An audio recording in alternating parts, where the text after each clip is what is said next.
राम राम साथियों, आज के इस वीडियो में मैं अंशु सिंह आप सभी का स्वागत करती हूँ गुरुकुल एजुकेशन के इस चैनल पर। आज के इस वीडियो में हम पढ़ने जा रहे हैं चीफ की दावत। बहुत मजेदार कहानी है आज की। तो आज के इस वीडियो में आप हमारे साथ बने रहें और बिना स्किप किए देखें ताकि एक भी नोट्स छूटे ना और कहानी का कुछ भाग भी ना छूटे, क्योंकि मैं यहाँ बहुत शॉर्टकट में बता रही हूँ आपको सारी चीजें। तो आप वीडियो को आप देखें, पूरा देखें, और वीडियो समझ में ना आए तो आप प्रश्न भी कर सकते हैं। और वीडियो अच्छा लगे तो चैनल को सब्सक्राइब करिए, लाइक करिए और शेयर करिए दोस्तों के साथ। तो चलिए इसी के साथ आज के इस वीडियो का हम श्री गणेश करें। चीफ की दावत, इसमें प्रमुख पात्र जो है वह आप जान लीजिए, आपकी स्क्रीन पर है मिस्टर श्यामनाथ, यही कहानी के नायक हैं। दूसरी पात्र है मिसेज श्यामनाथ, श्यामनाथ की पत्नी। तीसरी बूढ़ी माँ, श्यामनाथ की माँ है। और चौथा है श्यामनाथ का बॉस चीफ, जो कि अमेरिकन अफसर है। तो ये कहानी का पात्र है। अब कहानी इस तरह से है। श्यामनाथ नौकरी पेशा व्यक्ति है और इसका प्रमोशन यानी कि पदोन्नति की संभावना जो है चीफ साहब पर निर्भर करता है। चीफ साहब बड़े फैशनेबल और संपन्न व्यक्ति हैं, वह अमेरिकन है। श्यामनाथ अपनी हैसियत और परिस्थिति को ध्यान में रखकर जीना नहीं कबूल करता, बल्कि वह अपनी हैसियत से बढ़कर कुछ करना चाहता है। वे चीफ साहब को दावत पर बुलाता है और उसकी खुशामद करने की कोशिश करता है। चीफ के खुशामद से ही उसका सहयोग श्यामनाथ को मिलेगा और श्यामनाथ का पदोन्नति प्रमोशन होगा। अपनी आय के हिसाब से न रहकर श्यामनाथ जो है दिखावे की जिंदगी जीना चाहता है और श्यामनाथ को वही बेहतर लगता है। परिणामतः हर प्रकार की भौतिक सुख सुविधाएं जुटाने में आर्थिक टूटन आ जाती है, लेकिन श्यामनाथ अपनी उन्नति के लिए सब कुछ करने को तैयार है। इसी कारण वे चीफ साहब को अपने घर दावत पर आमंत्रित करता है। दावत में सभी घर पर आएंगे, इस वजह से घर को बहुत सजाया जाता है। आधुनिक तरीके से सजाया संवारा जाता है। कमरे की सफाई, घर के सामान की यथास्थान व्यवस्था की जाती है। भोजन सामग्री की समय पर तैयारी आदि सब कुछ कर ली है। वे कभी घरों को सजाते, कभी पकवान बनाते और दोनों व्यक्ति इसी में ही व्यस्त थे। इसी बीच उनकी नज़र उनकी बूढ़ी माँ पर पड़ती है। श्यामनाथ की बूढ़ी माँ एक चौकी पर बैठी है, दुपट्टे में मुंह सिर लपेटे हुए है, माला जप रही है और माँ का दिल आज इसलिए जोरों से धड़क रहा है कि श्यामनाथ का साहब घर आ रहा है। श्यामनाथ माँ को जल्दी खाकर सोने को कहता है ताकि वह मेहमानों के सामने किसी भी प्रकार कोई भी कारण से ना आए और उसके मेहमान और खासकर चीफ उसकी माँ को ना देखें। बूढ़ी माँ के कमरे का दरवाजा बरामदे में खुलता है और बरामदे में ही अतिथियों का स्वागत होने वाला है। वहीं पर भोजन सामग्री सब खाने वाले हैं। अब समस्या यह है कि मकान में सब कुछ नया आधुनिकता से ओतप्रोत होते हुए भी माँ पुरानी है। इस पुरानेपन से छुटकारा पाने का श्यामनाथ को कोई उपाय नहीं सूझता। श्यामनाथ सोचता है कि माँ को उसकी सहेली के यहाँ भी नहीं भेज सकते और न दावत के समय यहाँ रख सकते हैं, क्योंकि बड़ी मुश्किल से ही उनकी सहेली को घर आने से मना किया था और माँ को वहाँ भेजे तो फिर से उनकी सहेली यहाँ आने जाने लगेगी। कभी वे सोचते कि माँ को कमरे में बंद कर दिया जाए ताकि चीफ उसे ना देखे, वरना अगर चीफ ने उसे देख लिया तो इनकी शान में धब्बा लग जाएगा। अंत में बहुत सोचने के बाद श्यामनाथ ने अपनी माँ को सफेद सलवार कमीज पहनने के लिए, कुर्सी पर पैर लटकाकर बैठने के लिए, नींद न लेने के लिए, क्योंकि जब भी वह नींद लेती है तो वह खर्राटे मारती है, खर्राटे भी न लेने का आदेश दिया। माँ अपने गहने बेचकर श्यामनाथ को पाला पोसा था, लेकिन आज बूढ़ी माँ डर रही थी कि मेरी गलती की वजह से मेरे बेटे की तरक्की रुक न जाए। इस तरह माँ को अच्छे ढंग से पहना ओढ़ाकर रखा जाए ताकि संयोगवश चीफ साहब की नजर पड़ भी जाए तो उनकी स्थिति बिगड़ने न पाए। माँ को बताया गया कि उनके यानी कि चीफ के घर आने पर वह कैसे रहेंगी और कैसे बोलेंगी। माँ असमंजस में नए नए घर में स्वयं को बंधा अनुभव कर रही थी, किंतु इस स्थिति में भी वह अपने पुत्र की पदोन्नति के लिए वह सब कुछ करने को तैयार है। दावत शुरू होती है, सभी मेहमान घर आते हैं और सभी मेहमान साज सजावट की उनकी तारीफें भी करते हैं।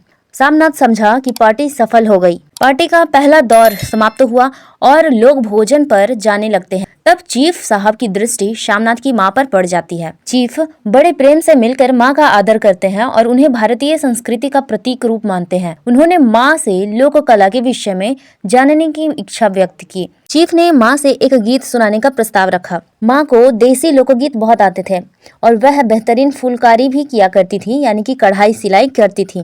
चीफ माँ से एक लोकगीत गाने का अनुरोध करता है और बूढ़ी माँ चीफ को लोकगीत सुनाती है, जिसे सुनकर वह बहुत खुश होता है। श्यामनाथ अपनी माँ के पारंपरिक हुनर का लाभ उठाने लगता है। श्यामनाथ माँ को चीफ को फुलकारी भेंट करने को कहता है। बेटे की तरक्की के लिए माँ अनिच्छा से यह सारी बातें मान जाती है। चीफ खुश होकर श्यामनाथ की पदोन्नति का यानी कि प्रमोशन के लिए जरूरी समर्थन का संकेत भी देता है।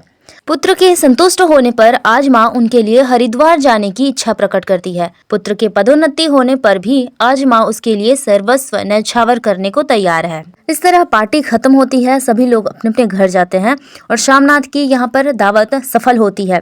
दावत खत्म होने पर माँ का जो आत्मसम्मान था वह टूटता है। वह बेटे के स्वार्थ और खुद को एक चीज की तरह इस्तेमाल किए जाने से दुखी होती है। कहानी का अंत माँ के खामोश वेदना के साथ ही होता है। इस कहानी का मुख्य संदेश क्या है वह जानते हैं। कहानी मध्यम वर्गीय लोगों की अवसरवादिता और खोखलेपन पर करारा व्यंग करती है। लोगों को अवसर पड़ता है तो अपने लोग याद आते हैं, उन्हें अपने रिश्ते याद आते हैं। यह कहानी हमें यह भी बताता है कि स्वार्थ के लिए लोग पारस्परिक रिश्तों को भी और माँ जैसे त्यागी रिश्तों को भी दरकिनार कर देते हैं और जरूरत पड़ने पर रिश्तों को फायदे के लिए इस्तेमाल करते हैं। श्यामनाथ इस कहानी का केंद्र बिंदु है, जो अपनी पदोन्नति के लिए और भौतिक जीवन की सुख सुविधाओं के लिए किस तरह से चापलूसी जैसा कार्य करता है। उसने यह नहीं जाना कि माँ के निस्वार्थ प्रेम और भारतीय आदर्श को खोकर हम पश्चिमी सभ्यता के जाल में फंसते जा रहे हैं। श्यामनाथ अपने को आधुनिक बनाने के चक्कर में चीफ को खुश करने के लिए पश्चिमी सभ्यता को बढ़ावा दे रहा है और अपनी भारतीय संस्कृति को नीचा दिखाने का प्रयास करता है। श्यामनाथ के प्रतिनिधि आज के भारतीय परिवारों में बहुसंख्यक हैं। यह दुविधात्मक स्थिति मनुष्य के चरित्र का खंडन करती जा रही है। श्यामनाथ की पत्नी पति के स्वार्थ से गांठें बांधी हुई है। उनकी मान्यता भी ऐसी है कि जैसे श्यामनाथ की माँ है कि बुढ़ापे में एक युग बिताकर नए युग की धरती का मोह जाल पाले बैठी हुई है। पुत्र की पदोन्नति का उन्हें मोह है। उन्हें यहाँ तक उनकी मोह माया खींच लाया है कि घूंघट में रहने वाली भारतीय महिला चीफ के सामने लोकगीत सुनाने को बाध्य हो जाती है और बेटे के लिए वह लोकगीत सुनाती है। अंत में जो चीफ है वह भारतीय दर्शन की पहचान करने में तत्पर है। चीफ को भारतीय परंपरा से कहीं न कहीं यहाँ पर लगाव दिखाई पड़ता है। यहाँ पर श्यामनाथ और उसकी पत्नी एक लालची प्रवृत्ति के व्यक्ति यहाँ दिखाई पड़ रहे हैं, जो लालचवश ही अपनी माँ का इस्तेमाल कर रहे हैं। यहाँ पर चीफ उनकी लोकगीत से प्रभावित होता है, खुश होता है उसे सुनकर, तो वे फुलकारी भेंट करने को कहते हैं ताकि उसका प्रमोशन हो जाए। और इसके पहले हमने कहानी में पूरा सुना कि श्यामनाथ डर रहा था कि चीफ के सामने माँ आ ना जाए ताकि उनके देहाती पने को चीफ ना देख ले। तो यहाँ श्यामनाथ चापलूसों जैसा कार्य कर रहा है। तो यहाँ माँ का दिल जो है वो कछोट रहा है, वह रोती है लेकिन बच्ची का साथ देती है। तो इस तरह कहानी बहुत भावुक है। आप पढ़ोगे तो बहुत आपको रोना तक आ जाएगा माँ की इस हालत को देखकर।